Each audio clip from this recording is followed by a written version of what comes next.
Good morning everyone. In this lecture I will take a topic of BSc part 3rd paper 2nd and the topic is organometallic compounds अर्थात carb धात्विक यौगिक.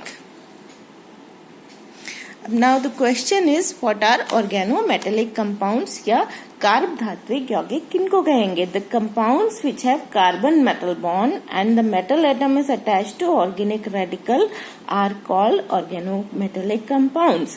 अर्थात वे यौगिक जिनमें carbon और metal या धातु के बीच में बॉन्ड हो तथा धातु परमाणु कार्बनिक मूलक के साथ जुड़ा हुआ हो उनको हम कार्ब धात्विक यौगिक कहते हैं. For example lithium, sodium, magnesium, aluminium, zinc, cadmium, mercury, lead, tin आदि धातुएं कार्बनिक मूलक के साथ संयुक्त होकर ऑर्गेनोमेटेलिक कंपाउंड्स का निर्माण करती हैं.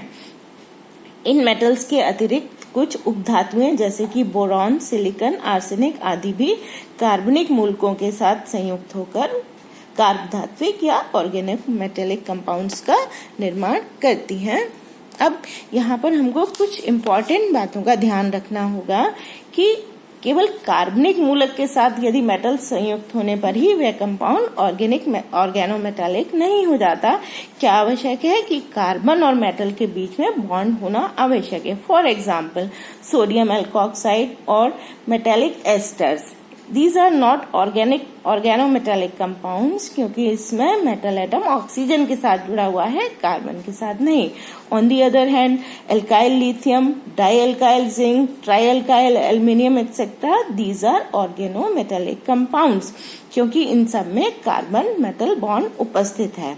अब केवल मेटल कार्बन बॉन्ड होने पर भी कंपाउंड ऑर्गेनोमेटेलिक हो यह आवश्यक नहीं है जब तक कि कार्बन एटम ऑर्गेनिक रेडिकल का भाग ना हो.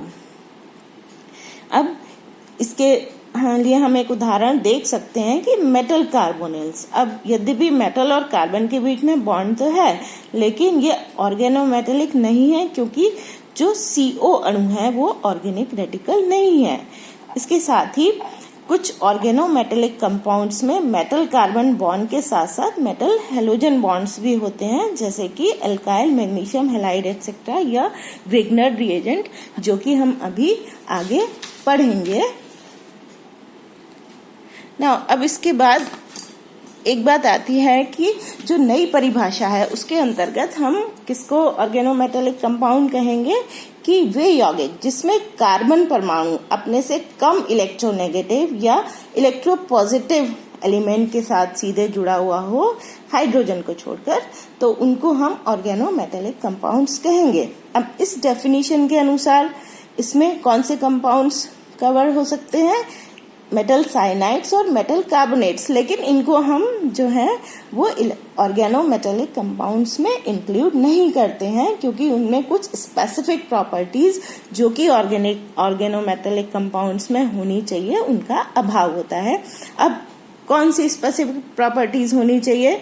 उनसे तात्पर्य यह है कि जब एक कोवैलेंट बॉन्ड के द्वारा कार्बन एटम किसी कम इलेक्ट्रोनेगेटिव एटम के साथ जुड़ता है तो उस बॉन्ड का नेचर इस तरीके का हो जाता है कि जिसमें कार्बन परमाणु इलेक्ट्रॉन रिच या नेगेटिवली चार्ज हो जाता है.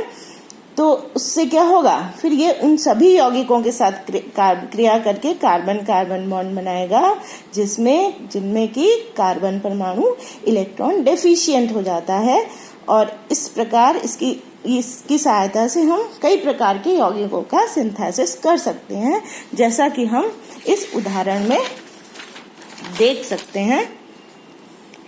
इसमें क्या हो रहा है कि जो रिएक्शन करवा रहे हैं एथिल लिथियम की एलिल ब्रोमाइड के साथ. तो अब एथिल लिथियम क्या है? लिथियम जो है इलेक्ट्रोपॉजिटिव है तो उसके कारण क्या होता है कि जो कार्बन एटम जो लिथियम एटम के साथ जुड़ा हुआ है वो क्या हो जाएगा? इलेक्ट्रॉन रिच हो जाएगा, नेगेटिवली चार्ज हो जाएगा. और जो एलिल ब्रोमाइड है उसमें क्या है? कार्बन एटम के साथ ब्रोमीन एटम जुड़ा हुआ है जो कि इलेक्ट्रोनेगेटिव एटम है. तो इसकी उपस्थिति के कारण क्या होगा? इलेक्ट्रॉन्स को ये अपनी ओर आकर्षित करेगा और जो कार्बन एटम है जो ब्रोमीन से जुड़ा हुआ था वो कैसा हो जाएगा? इलेक्ट्रॉन डेफिशिएंट हो जाएगा और ये इस प्रकार से इन दोनों की क्रिया होने के बाद हमको 1 पेंटीन प्राप्त होता है. इसी तरीके से जब इथिल लिथियम क्रिया करवाई जाती है किसके साथ, एसीटोन के साथ। तो हम देख रहे हैं कि कार्बन डबल बॉन्ड के द्वारा ऑक्सीजन से जुड़ा हुआ है, ऑक्सीजन इलेक्ट्रोनेगेटिव है। ये जो मोबाइल पाई इलेक्ट्रॉन्स हैं इनको अपनी ओर आकर्षित करेगा और जिसके परिणाम स्वरूप कार्बन एटम पर नेगेटिव चार्ज आ गया, या ये क्या हो गया, सॉरी, ये कार्बन एटम इलेक्ट्रॉन डेफिशिएंट हो गया। तो इन दोनों की क्रिया होने के बाद हमको फाइनली 2-मिथाइल 2-ब्यूटेनॉल या टर्शरी अल्कोहल प्राप्त हो जाता है। अब हम स्टडी करेंगे जो हम आपके कोर्स में है वो ऑर्गेनो मैग्नीशियम कंपाउंड्स आपके सिलेबस में है। तो मैग्नीशियम के ऑर्गेनो मेटेलिक कंपाउंड्स बहुत ही ज़्यादा इम्पॉर्टेंट होते हैं, क्योंकि हम जानते हैं कि जो प्लांट्स में फोटोसिंथेसिस के लिए रेस्पॉन्सिबल जो पिगमेंट है वो क्लोरोफिल है, ये मैग्नीशियम का ही ऑर्गेनो मेटेलिक कंपाउंड है और इसके उपस्थिति के कारण फोटोसिंथेसिस होती है और प्लांट्स में कार्बोहाइड्रेट्स का निर्माण होता है। इसके अलावा जो ये है ऑर्गेनो मैग्नीशियम कंपाउंड्स हैं, ये और भी कई प्रकार की सिंथेसिस में प्रयुक्त होते हैं। इसमें हम जो सबसे इम्पोर्टेंट है वो ग्रिग्नट रिएजेंट है। एल्किल मैग्नीशियम हैलाइड्स को हम क्या बोलते हैं, ग्रिग्नट रिएजेंट कहते हैं। अब इसकी प्रिपरेशन सबसे पहले ग्रिग्नट ने 1900 में एल्किल मैग्नीशियम हैलाइड बनाकर उसका स्टडी किया था, इसी से इनको हम ग्रिग्नट रिएजेंट कहते हैं। ये यौगिक अत्यंत क्रियाशील होते हैं और बहुत इम्पोर्टेंट हैं, लेकिन ये इतने स्टेबल नहीं होते कि इनको हम सॉलिड स्टेट में प्राप्त कर सकें। इन्हें सॉल्यूशन की फॉर्म में बनाते हैं उसी वक्त और उनको इनके साथ अभिक्रियाएं संपन्न की जाती हैं, अर्थात इन सिटू रिएक्शंस होती हैं। अब ग्रिग्नट रिएजेंट जो है वो अत्यधिक क्रियाशील होता है। अब बहुत क्रियाशील होने के कारण क्या होता है, ये इवन वाटर और अल्कोहल के साथ भी क्रिया कर लेता है। अतः यदि हमको इनका निर्माण करना हो, इनका विरेचन करना हो, तो फिर हमको इनर्ट मीडियम चाहिए होगा। इसके लिए हम ड्राई ईथर और मैग्नीशियम मेटल की रिएक्शन करवाते हैं, किसके साथ, एल्किल हैलाइड के साथ। अब ग्रिग्नट रिएजेंट बनाने में हमको, जैसे हमने कहा कि ये अल्काइल मैग्नीशियम हैलाइड्स होते हैं, तो विभिन्न अल्काइल ग्रुप्स जो हैं उनके साथ ग्रिग्नट रिएजेंट बनने की जो सुगमता है उसका क्रम है, सबसे ज्यादा इजीली किसके साथ बनेगा, methyl group, then ethyl group and then propyl group and so on. जबकि हैलोजेंस की नेचर के हिसाब से सबसे ज्यादा आसानी के साथ बनता है iodine, then bromine and then chlorine. अब क्योंकि ये अभिक्रिया आयोडाइड के साथ अत्यंत तीव्रतम होती है, जैसा कि हम इस ऑर्डर में देख रहे हैं, तो अगर हमको एल्काइल क्लोराइड या एल्काइल ब्रोमाइड के साथ क्रिया करवानी हो तो हम उसमें थोड़ी सी मात्रा आयोडीन की डाल देते हैं। अब आयोडीन के साथ बहुत तीव्रता से रिएक्शन होती है और ये जो रिएक्शन है वो एक्सोथर्मिक है। इसमें क्या होता है कि ऊर्जा मुक्त होती है और जो कि मैग्नीशियम से क्रिया करके पहले आयोडाइड बनेगा और फिर वो उससे जो ऊर्जा मुक्त होगी वो फिर ब्रोमाइड या क्लोराइड बनाने के लिए पर्याप्त होगी। अब इसके बाद में आता है इसके निर्माण की विधि। इसका चित्र आप यहाँ पर देख रहे हैं। इसमें क्या होता है कि 3 आउटलेट्स वाला हम एक राउंड बॉटम गोल पेंदे का फ्लास्क लेते हैं और बीच वाला जो इसका मुंह होता है वहां पर हम एक स्टरर या विलोडक लगा देते हैं, जिससे कि हम रिएक्शन मिक्सचर को हिलाते रहें।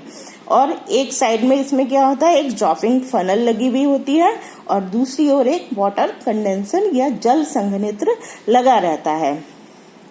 अब ड्रॉपिंग फनल की सहायता से मैग्नीशियम के प्रति ग्राम परमाणु के लिए एल्किल हैलाइड के 1 ग्राम अणु और ईथर का 1:1 1:1 का मिश्रण ले लिया जाता है। अब दोनों आउटलेट जो है, जिधर वाटर कंडेंसर लगा हुआ है और जिधर ड्रॉपिंग फनल लगी हुई है, हमको क्या करना है, पूरा जो रिएक्शन मिक्सचर है उसकी जो एटमॉस्फेयर है पूरा वो हमको जल से मुक्त रखना है।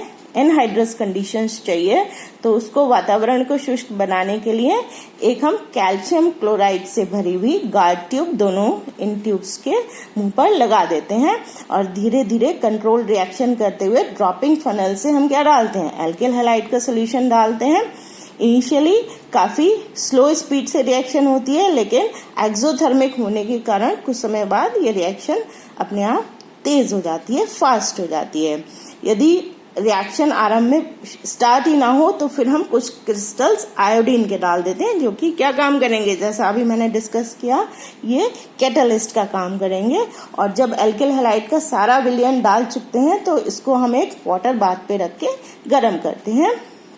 जब रिएक्शन कंप्लीट हो जाती है तो फिर फ्लास्क में हमको क्या मिलता है, एक कलरलेस ट्रांसपेरेंट लिक्विड प्राप्त होता है, जो ग्रिग्नर्ड रिएजेंट का ईथरियल सॉल्यूशन होता है।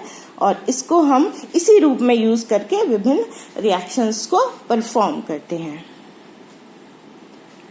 अब इसकी मैकेनिज्म ज्यादा डिटेल में हमको नहीं पढ़ना है। अभिक्रिया बेसिकली एक फ्री रेडिकल मैकेनिज्म द्वारा संपन्न होती है और स्ट्रक्चर जो है हम देख रहे हैं कि ये विभिन्न मोनोमर्स और पॉलीमर्स का एक इक्विलिब्रियम मिक्सचर होता है, और जिसमें डिफरेंट स्ट्रक्चर्स एक दूसरे के साथ क्या है, साम्य अवस्था में है। अब इसमें कौन सा रूप कितनी मात्रा में उपस्थित होगा ये डिपेंड करेगा कि जो विभिन्न जो स्ट्रक्चर्स हैं, जो रेजोनेटिंग स्ट्रक्चर्स हैं, उसमें वो विलयन का क्या टेम्परेचर है, क्या कंसंट्रेशन है, सॉल्वेंट का नेचर क्या है, और एल्किल ग्रुप की नेचर और हैलोजेंस की नेचर क्या है, इस पर डिपेंड करेगा कि इन साम्य रूपों में से किसकी कितनी मात्रा उपस्थित होगी। तो ये तो था पूरा preparation and general introduction of the Grignard reagent. और नेक्स्ट लेक्चर में हम पढ़ेंगे इनकी reactions, chemical reactions of Grignard reagent. Thank you. Have a nice day.